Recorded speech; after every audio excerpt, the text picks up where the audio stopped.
Everybody, welcome back to the I Play 2 podcast. I'm your host, Rob Adler. This week, former tennis player and current Auburn assistant coach John Roddick joins the show. As a junior player, he was ranked in the top 10 internationally in both singles and doubles. In college, John was an All-American at Georgia and in 1998 was named their Athlete of the Year.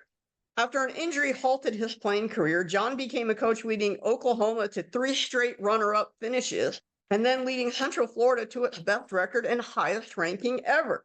His brother, Andy Roddick, won the 2003 U.S. Open and is a former #1 ranked player in the world. John, welcome to the show. Hey, thanks for having me. Thanks for being here. How you doing today? I'm good. Just on a road trip, so I pulled over to do this, so excited to be on. Where are you headed? I ran over to Atlanta to actually visit with some old teammates, so just in the Atlanta area today. Well, that's pretty cool. Hopefully you get a trip to the varsity while you're there. Trying to lay off the burgers and fries these days. So, how did your tennis career and love of tennis kind of begin? Well, I grew up in Omaha, Nebraska, and kind of random. My mom just signed me up for a tennis lesson one day. I liked it, and I just started going once a week for a year or two, and then started doing some local clinics. And then I ended up just being one of those kids that was always hit anytime I could play. I would just be banging on the garage door in the wintertime. I'd make my parents back the cars out so I could hit on the inside.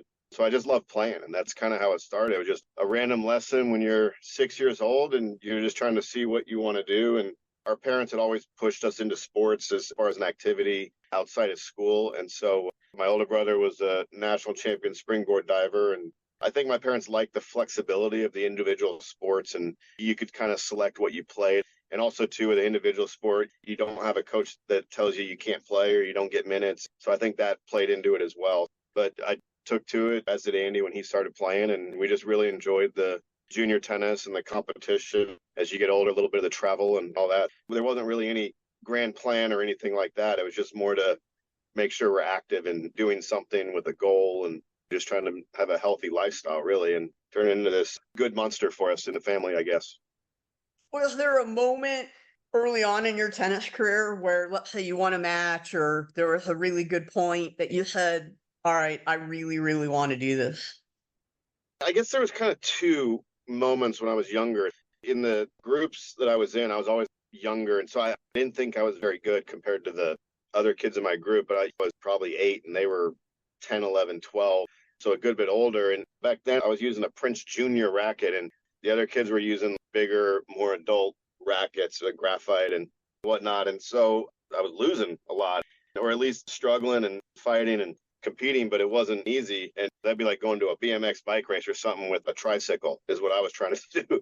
I finally talked my parents into getting me a real racket, and it changed my life immediately. All of a sudden, these matches that I was struggling in, I started being pretty dominant in our local group and winning a lot of the state stuff in Nebraska. You're 8, 9, and you start winning the 12 and under stuff, and you don't realize that all of a sudden you're pretty good. And then I think when it dawned on me when I was younger is when the national rankings came out. I got invited to go to national indoors, and I was 150 in the country, which doesn't sound great, but I was only 9, and that was in the 12 and under. And there was only like 2 or 3 kids ranked ahead of me that were my age. And that's when it dawned on us as a family, we're doing pretty well here. Maybe we got to figure out how to see if we can really excel. And so I think that's the moment, the changing the racket. And then we started figuring out that there's possibly a future here and we need to look at it. And we had experience with my older brother excelling at diving and winning nationals and stuff like that. So we had an idea of what to do, but in tennis, we were going into it a little bit blindfolded. Not necessarily from an equipment point of view, although tennis rackets and stuff are expensive, but how was the family able to do it with all the travel, especially with your older brother diving, going to one thing, and then you're going to tennis?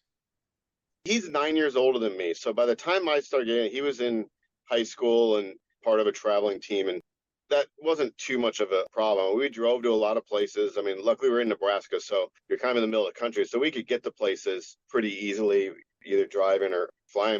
Those costs start adding up. And I've always talked with parents when I own my academy and to help people navigate that. I was always making sure they were prepared for what comes. Families have to decide what they want to put into it and what they don't. I mean, you can put a ton of money into it or you can do it a little cheaper, and doesn't mean it's bad.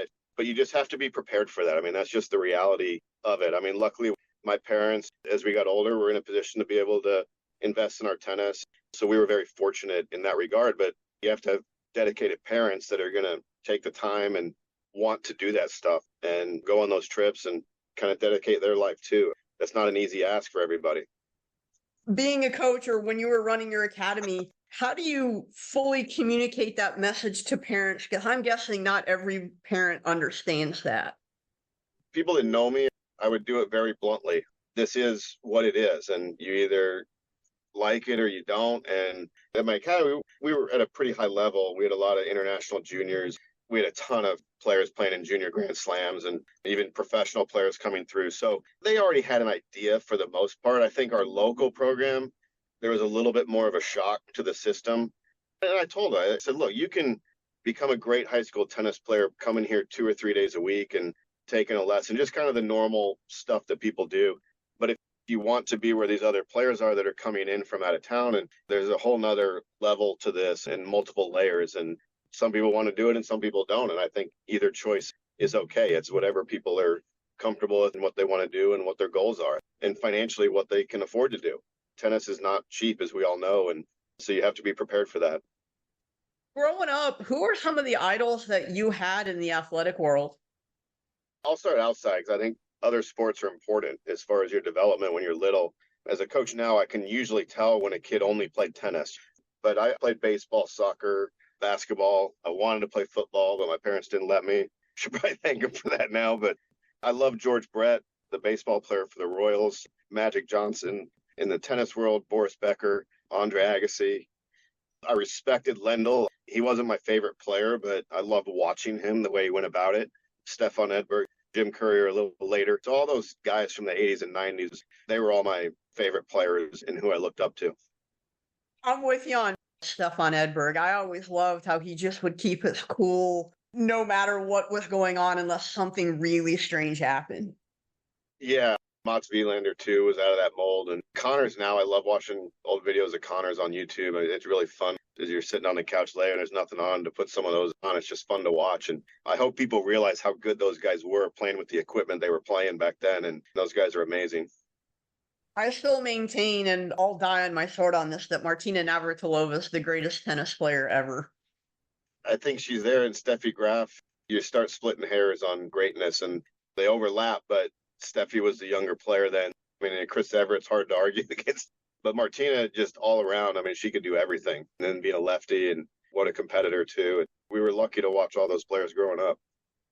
In terms of the other sports that you played, were there any skills that transferred from those sports to the tennis court?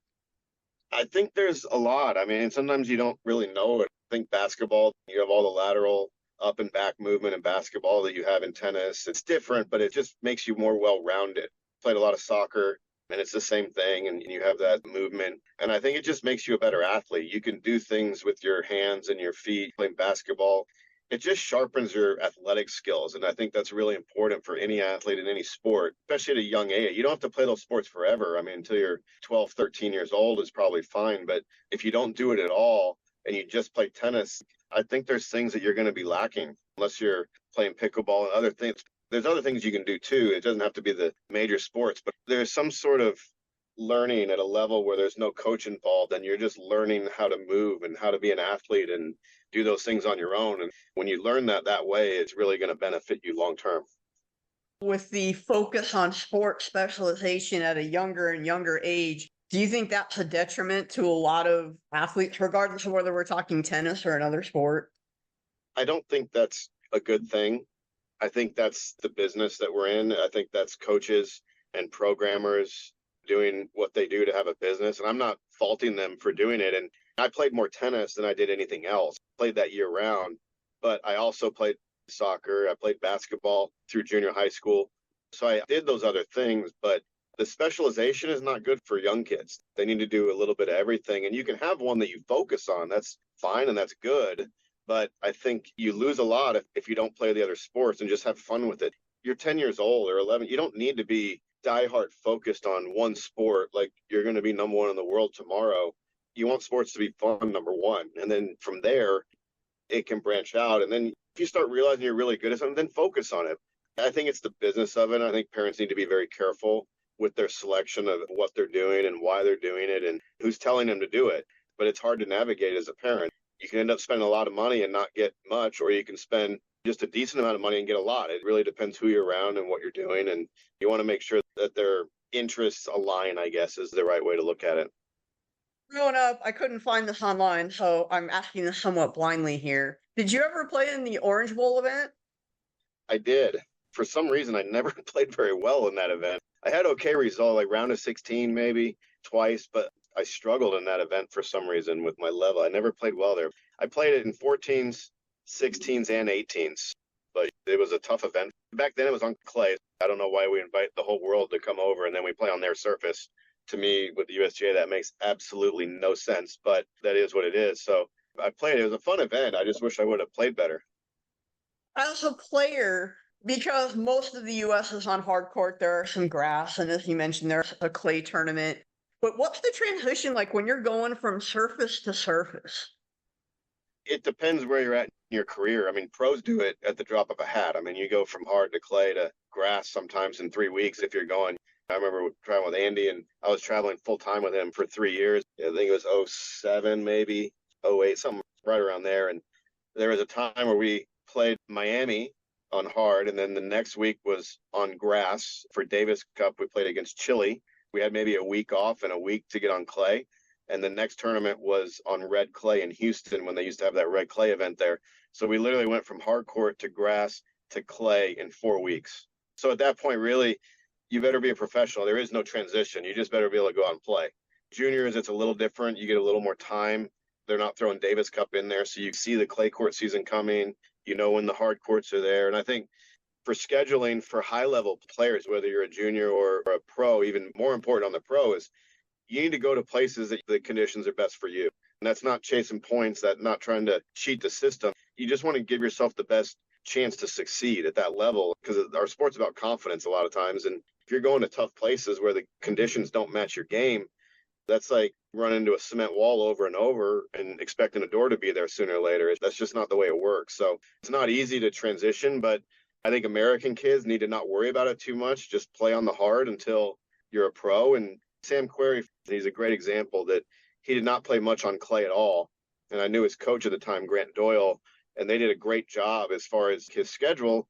And he didn't play clay tournaments outside of the French Open Juniors until he was a pro and in the main draw of ATP events, because then at that point you got to play.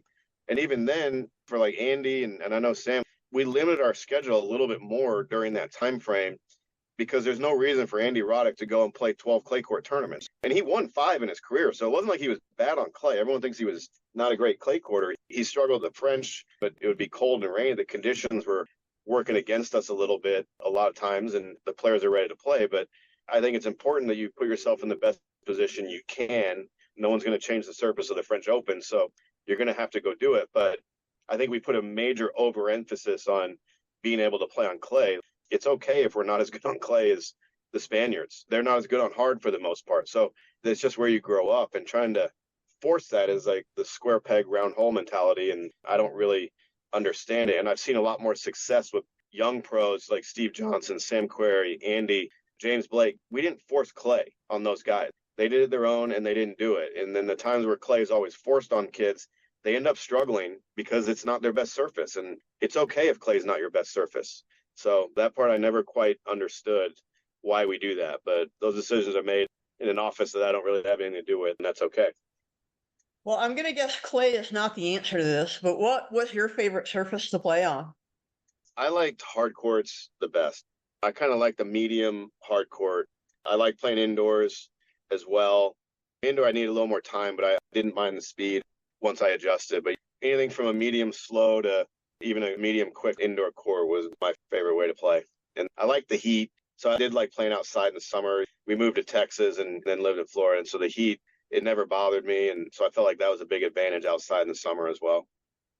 You mentioned that you had coached your brother for 3 years on tour. Away from the tennis court, is there a favorite memory you have while you were on the road with him? Oh, that's a really good question. I'm trying to think.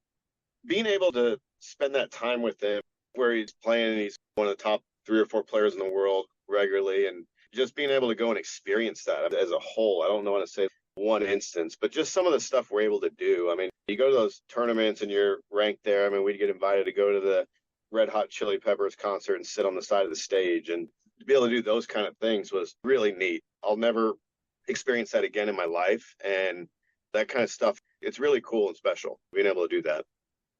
Because I think you were still coaching Andy when he made the final in 2009. Did you get a chance to meet the Queen or the Duke and Duchess of York? I stopped with Andy at the end of '08, but I was over there. And so I don't remember if I met any of the royalty at any time when I was there. I don't think I did. We did see the Queen in her Queen Mobile thingy. But other than that, I don't think I did.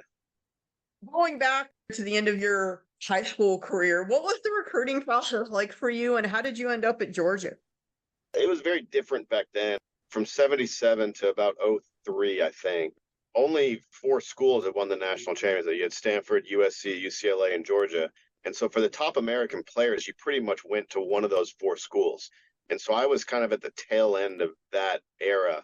So for me, I looked at Texas, UCLA, and Georgia were the 3 schools. Texas was kind of just outside that group. They were ranked 5 or 6. And we lived in Austin for a long time. So I had a lot of connections there. But it just was different. I mean, now they're recruiting. There's so many coaches that are putting in the effort, recruiting and home visits and watching you play. When I was at OU, I recruited a guy named Dane Webb. He was about 4 in the country.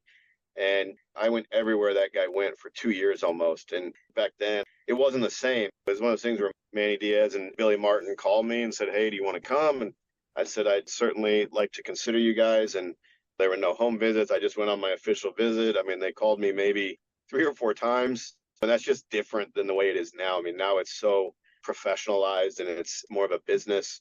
And the recruiting is all out now from every school.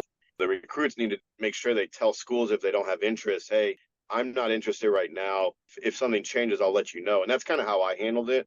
But honestly, I didn't get a ton of calls. I mean, I got calls. Now I'd get calls from 50 schools. Back then I got calls from like maybe 5 to 10, and they were all the top schools. So it was almost like schools resigned themselves to be 30 in the country because they didn't even try to get the best players. And that's what's changed is now these schools have so much to offer and the coaches are more professional about it because they're getting paid more. I mean, back then it was the coach might be running the country club and he coaches the team. And so they had another business that they had to run in order to make a good living. And now it's different. I think that's the biggest change from when I was recruited versus what we do now as recruiters.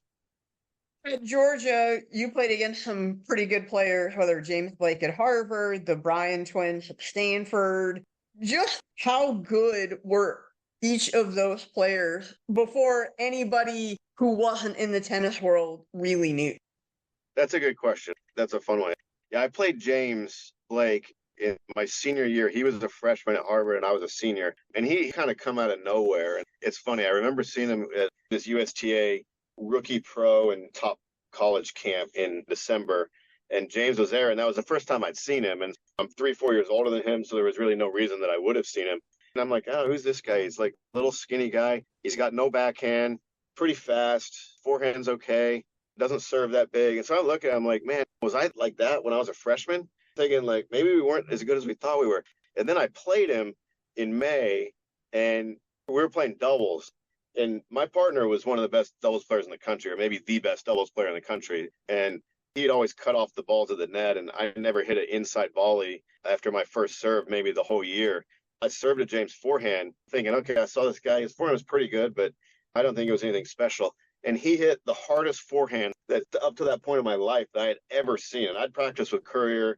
I'd hit with Agassi a few times. I mean, it was on the inside. It went right past, my partner's name was Stephen Baldus. It went right past his racket, and it almost hit me in the left hip. And I remember walking back, and we get the ball out of the net, and I'm like, was that ball hit as hard as I think it was? And Steve's like, man, he came off his racket, and then he's like, I didn't see it after that. So James, all of a sudden, I realized really quickly that his forehand was massive, and maybe it improved from that time where I saw him. And then I played him in the singles, and I hadn't lost a team singles match ever, but NCAAs, you don't finish sometimes. But I hadn't really even been down when we stopped. And with James, that was 5-4 in the third. So it was likely I was probably going to end up losing that match. And then I remember walking off, and I was like, man, that's not the same guy that I saw 5 months ago or 6 months ago. That's how much better he was getting. And I was a experienced player, been in the top 5-10 in the country for 3 years. And so I wasn't nervous or anything like that. And walking off, I remember telling him, man, you're going to be good. Just keep it up. And same thing with the Bryan. They're a little younger, but I knew them through juniors and I'd see them around and always gotten along pretty well with them. And just in doubles, you just knew they were good. We played him in the finals of the team. We didn't finish the match. I think we were on serve, maybe 7-all. And I mean, I felt like we were kind of hanging on and we were ranked, I think 1 and they were ranked 2, but we knew that they were probably the better team. And if they specialized in doubles, you knew they were going to be one of the all-time greats winning Grand Slams. I mean, I think that was pretty evident that they were going to be that good. You mentioned that you had practiced a little bit with Agassi and Courier. What were you able to take from practicing against each one of those players? Courier was funny. I practiced with him at the U.S. Open one time, and he was the number 1 seed. And then the day that I hit with him, we played a few games. So we played to 3, and then we played a tiebreaker, and I ended up being up 4-3. He ended up losing that night, too. Then I felt guilty because I thought he was going to win. And you just feel like as a 17, 18-year-old, you're wondering, did I not give him a good warm-up or what was the deal? And then he invited me down to Fisher Island in Miami, where he was living at the time, to play a practice match. And I think he remembered he beat me 0-1. And I think he just wanted to show me. Because after that, I was like, man, I'm maybe not that far off. And I started thinking, if I can hang with this guy, I mean, he's number 1 in the world. And I just won 4 out of 7 games. That's pretty good. And he sent me back down to reality 2 weeks later. Then he never called me again to practice there. So I was like, man, maybe I'm not good enough to even practice with him now. I didn't know, and my parents didn't know. It was just a world I was just trying to figure out. And where do I fit in? And am I good enough to fit in? And there's a lot of self-doubt, but Jim put me back down to earth real quick. So that was kind of funny. And so with Agassi, he was just the best ball striker I'd ever seen. And just taking the ball early, you start seeing some of these things that these guys are doing that are just special. And also, they just don't miss. They don't make errors. And I think that's what the juniors need to really understand is putting the ball in is way more important sometimes than the quality. Because the quality, if you can make balls over and over, the quality is going to get better and better if you keep working on it. And so with Agassi, it was like, man, this guy's taking the ball so early, and he's literally making 19 out of 20. If he didn't want to miss, he wouldn't miss. If he wanted to take a little off it, he would make every ball the whole practice. So you start understanding. I remember playing with Krickstein one time, and first time I probably played with a really good pro, and I was warming up, and I guess I was missing too much, and he pulled me to the net, and he just said, if you keep missing balls like this, I'm going to find someone else to practice with. Or he said, I'm going to kick you off the court, something like that. And Aaron was the nicest guy ever. But he was just telling me, like, look, you're too good to be missing this many balls, and it doesn't have to be that good. Just make it first. And then I went back, and you'd think you'd be, after that, almost scared, but it actually calmed me down. And then I started playing, and he's like, see, you start understanding. And for me right now, that's the hardest thing as a coach is getting these guys understanding, because between social media, YouTube, Instagram, they'll just see these highlights and these great shots. And that's not really what tennis is about. I think Novak, if you watch him play over and over, he's the one that really shows you what it's about and how to suffocate players and do that kind of stuff. But then you also realize Agassi taking the ball so early, Jim with a huge forehand and big serve. It's like they have weapons too, but they don't beat themselves ever. And that's where the challenge of our game really comes in. I agree with you on Novak, and it's more about for him just consistency. Like he might be the best return of server ever, but I'm not sure he has the best forehand, the best backhand, the best serve. It's just he does it so well over and over and over. He's a wet blanket over a fire, just constantly over and over. You feel like you can hang with him, and then you just can't. Quality never drops off. He can take the ball early. Anytime he gets a racket on a return, he makes it. I don't disagree that he may be the best returner of all time, but he's not the flashiest. He's just grinding returns back. Then second serves, he's hitting a really solid return, whichever side of the court he wants to hit it on or through the middle, and he just doesn't miss it. He doesn't give you anything, and he gives you no breathing room, no easy points, and I love watching him play. I mean, it's just amazing that you can play that way with really limited weapons. I mean, his defense is maybe the best defense of all time. I think nobody really talks about it. It's like his defense is out of control good. But he didn't win the easy way. He wasn't dropping bombs and getting all these easy points on his serve. He would hit a good serve and hit a really good first ball, kind of like Agassi with that kind of stuff. But to watch him do what he did, it just shows if you're just rock solid fundamentally, you can win a lot of matches. Do you show your players clips of Novak and say, this is what you should try to do point after point after point? What I try to do is if the U.S. Open's on, you try to talk to him while we're just watching tennis and say, look, watch when his next unforced error is. Watch when the next time he misses a second serve return is. Watch how far away from the sideline he's hitting 95% of his shots. They're not going within 2 or 3 feet of the sideline. Let's say they're going to the backhand, draw a line right down the middle of that half of the court, and that ball's landing usually within a foot or two right or left of that line. And just trying to understand, like, these are the best players in the world, and they're not playing very close to the lines at all. Why are you trying to play close to the line when you're not the best player in the world? And now we're missing 20% of our inside-out forehands wide. We're just aiming in the wrong place. So just trying to get them to understand what to watch for when they're watching and not worry about the great shots and diving volley or the running passing shot or whatever it is. It's just watch the other 90% of the game, because that's where you win and lose. If anyone showed you don't have to be special with shot making to win tournaments, it's Novak. So hopefully kids learn that, because you can emulate Novak in a lot of ways. Maybe not his defense, maybe not his return, but you can emulate a lot of what he does and be a really good player by following those patterns. How did you make the transition from being a player to being a coach? Well, that one was a little bit forced on me with back problems. I remember even when I was at Georgia, I had a guy who I ended up playing doubles with my junior year, Kevin Sessions, and over one summer, and he was just struggling a little bit, and we were the only two guys really in town that were practicing there. And I felt like I was able to help him a little bit, even as a college player, and enjoyed that. So it's something that I had always had in the back of my mind. So the transition for me wasn't really that hard. I enjoyed it. And I fell into a really good situation where I was able to start working with Andy and Mardy Fish, David Martin, Chris Martin. We had all these really good players, and we had a group of 6 guys, and it was me and another coach. And 3 of those guys ended up making a living playing tennis. And so being a young, dumb human being at that point, I'm like, oh, this is easy. I mean, I'm just the greatest coach ever. You don't realize we had a real special group.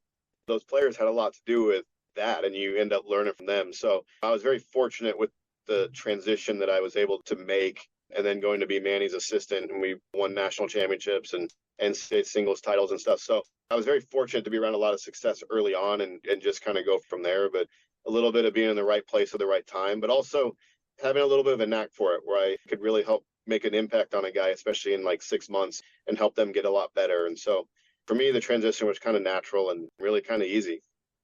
For me, because I'm a big Mardy Fish fan, I always just kind of enjoyed his game, and more so just enjoyed the fact that he had personality on the court. What's the favorite part about coaching him throughout the time that you were worked with him? He had this amazing ability where we could talk about something, say, hey, I think this is really going to help you win some easier points. For instance, he was very good at taking second serve returns early with his backhand and coming in behind it to just put pressure on the server. And we would work on that for like maybe a week or 5 days. And then he would take it and do it in the finals of a grade 1 ITF against players that he was never better than, and do it like he's been doing it for 10 years. That was the really fun part about working with Mardy, is he could pick stuff up. And Andy would be the first to say, I mean, Mardy could pick stuff up way faster. I mean, Andy, we would do it and we'd train for 5 months on something and it would get better and better. But I mean, Mardy could pick it up in days or hours sometimes, where you're just like, wow, like this guy is special. And that was just the fun part of coaching. Because I was young, I'm like, man, this is all we have to do. It doesn't take very long. But Mardy was very unique in that way. And that was what was really fun. That's the number one thing that always stood out for me with Mardy, is just how fast he could do something at a really high level in a big moment. I mean, it was just amazing. How did you end up at Oklahoma to be their head coach? I'd been out of college tennis for a while and trained with Andy and had a lot of success on the juniors. And I was in a position where a lot of the college coaches had to go through me to get to recruits. I just saw how they started recruiting and how much it had changed. And when I applied for the job, I mean, I had to beg them to look at me, just say, look, just talk to me. I just want to interview. If you don't like it, that's fair enough. And I'll wish you the best of luck. And so I was able to just get them to listen. And I think talking about how to recruit, because I'd really learned at that point what I needed to do recruiting, because all the top coaches had to go through me to get to almost half of the good players around the world. We had 10 players at one point that were in the top 20 in the world at our academy over the course of like 2 years. So they had to go through us to get to the players. And I always made sure the coaches called me first and I could talk to them. So I spent a lot of time on the phone with these guys. But then I just saw how aggressive they were getting, not in a bad way, just they were working hard and wanting to create a relationship with the players. And I started learning that. I'm like, okay, this is how these guys are doing it. Because I remember getting beat at Georgia by Bryan for a recruit. And I was like, how did this guy beat us? Where you kind of had that arrogant mentality, like, we're Georgia. How did we lose this guy? And then I figured out after meeting some of these guys, like, wow, okay, this is how they're beating us. Now I get it. So that's, I think, what was able to get me the job at OU, because I really mapped out the recruiting and how it had changed. And this is what I'm going to do. And it's very rare as a college coach, you get to see the other side, where I saw how all these guys recruited, so I knew exactly what they were doing. It's almost like having insider trading ability at that point. And I think that's how I was able to probably land that job. You led OU to 3 straight NCAA championship appearances. Is there a moment from any of those runs that really stands out for you? The UCLA match in 2014, where we were still trying to figure out how good we were. UCLA was probably the most talented team in the nation that year. And we ended up winning that match with 2 tiebreakers in the third to win 4-2. And so I think winning that match really set the tone for that next year. But Harris's back was hurt, and then Dane with walking pneumonia. And so we were kind of down 2-0 every match going into the 2015 NCAA tournament. Nobody knew that.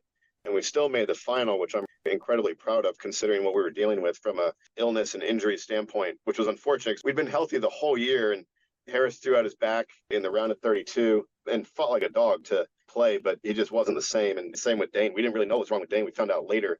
And those were 2 of our rocks. And so us just getting to that final, considering where we were, was a heck of an effort. But that UCLA match is probably the moment. I mean, if I talked to the players that were around then, and that was where we realized, okay, we've got something special going here. We need to try to win one of these. And we were consistently one of the best 1 or 2 teams of that time period, winning the national indoors, which was a big moment for us as well. But that UCLA match was always kind of the special one. So how did you end up getting to Auburn, where you are now? Well, I had some other things I was doing, and UCF was a tough job. And I was just at a stage in my life where I needed to have less going on. And Bobby had worked for me for my last year at Oklahoma. We'd practiced with him a lot on tour with Andy, so I had a really good relationship with Bobby. And I needed to be more in this area too, long term. And so that's just how it worked out. It wasn't anything that was planned. I actually wasn't going to be in college tennis when I resigned from UCF. And then Bobby's thing opened up, and it just kind of fell into place. And people wonder why you do that. And for me, it was just kind of the right time at the right place, and the right person. I mean, Bobby's a great, great human being, and Auburn's a great place to be and live, and it just worked out really nice. Looking back at your tennis career, both playing and coaching, if you could sum it up in, let's say, 3 or 4 sentences, how would you do that? The playing is so long ago. I guess I remember some, but coaching has been a journey. I started in 99, and we've seen a lot of transition and social media. The kids are different now. I would just say you always have to stay on top of the changes and what's going on. And I have a tendency to be a little more old school, and I have to always make sure that I'm not becoming a fossil with my mentality. And so that would be the best way to sum it up. I mean, it's a journey that's constantly changing, and you have to stay on top of it, or else you end up falling behind pretty quickly. Coach Roddick, I want to thank you so much for joining the I Play 2 podcast today. It was great to hear about your stories about playing against James Blake, practicing with Courier and Agassi, your coaching career with your success at OU, and now coaching at Auburn. Best of luck and continued success. Well, I appreciate it. Thanks for having me on. It was fun.